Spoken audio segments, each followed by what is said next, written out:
Hello, TheSuffolkRam here from Ran Nerds. Welcome to my review of episode 10 of Doctor Who Series 9, Face the Raven.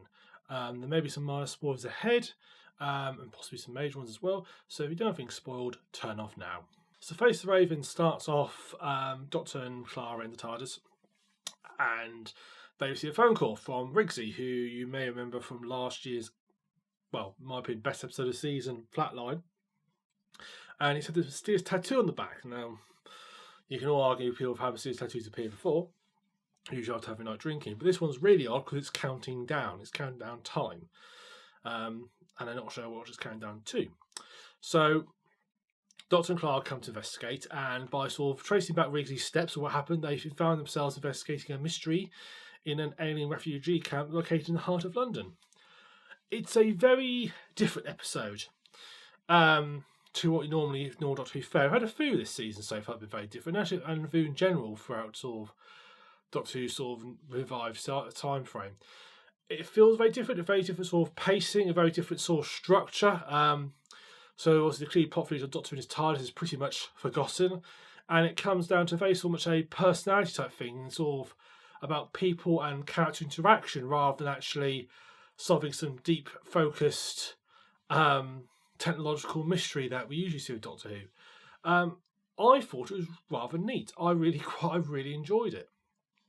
It also sees the return of Ashildr, Maisie Williams obviously playing, and it's nice to see how her character has sort of progressed on. So initially she was very wide-eyed, sort of when she was obviously back in the Viking era, very sort of wide-eyed, sort of full of creativity and full of optimism. And then we sort of in the sort of 1600s, and she sort of taken a slightly darker path. She sort of almost sort of like saw humanity as more mayflies, I suppose you do if you live forever, and has sort of become slightly more callous. And this one follows on that progression of her character development, and she has developed, and she's turned to a very different character from when you originally met. And you must think to yourself, Doctor, what have you created here? And I really quite like that, because it's not often we've seen with we haven't seen that very often in sort of Doctor Who, where characters are or situations are created by the Doctor and how they progress and how he makes his own enemies.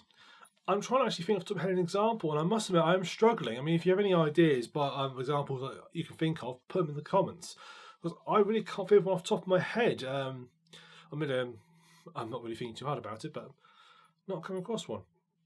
So I like the episode. I liked the fact that the character. I like the fact it was a very character-driven episode. It felt very different.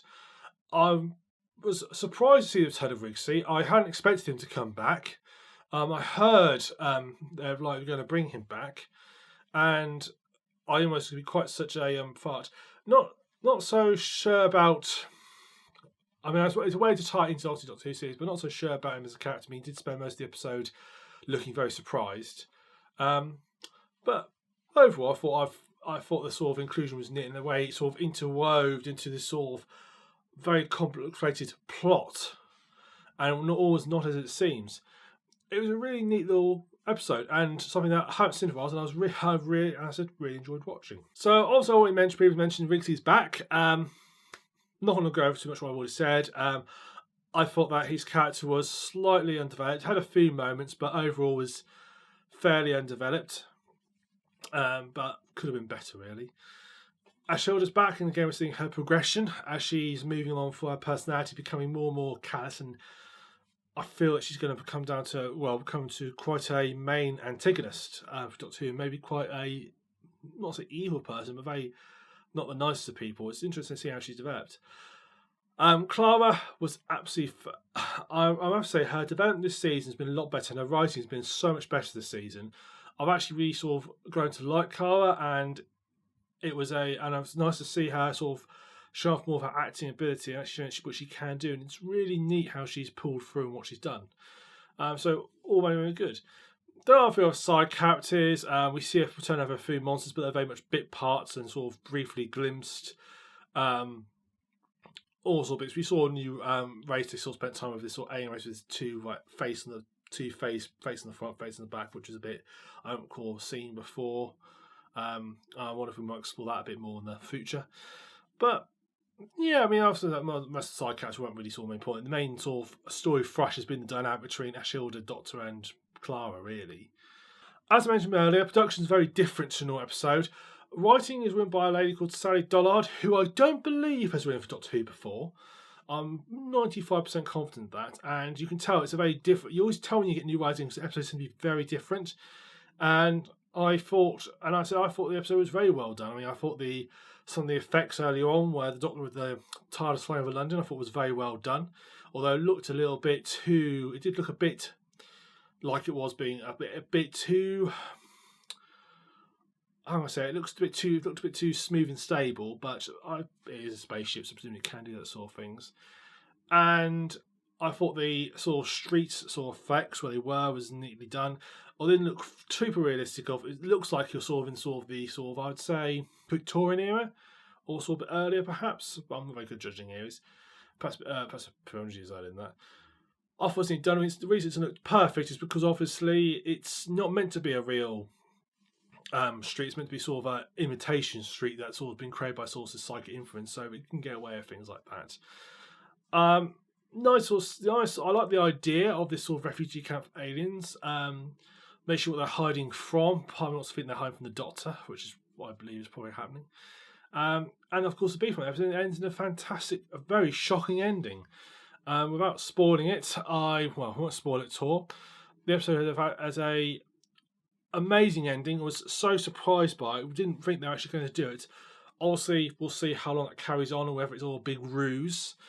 Moffat does like to have a good ruse every now and again, so we'll see how that carries on. But the ending was not what I was expecting to happen. I can't really say any more than that without spoiling it. So overall, I thought the episode was brilliant. I really enjoyed it.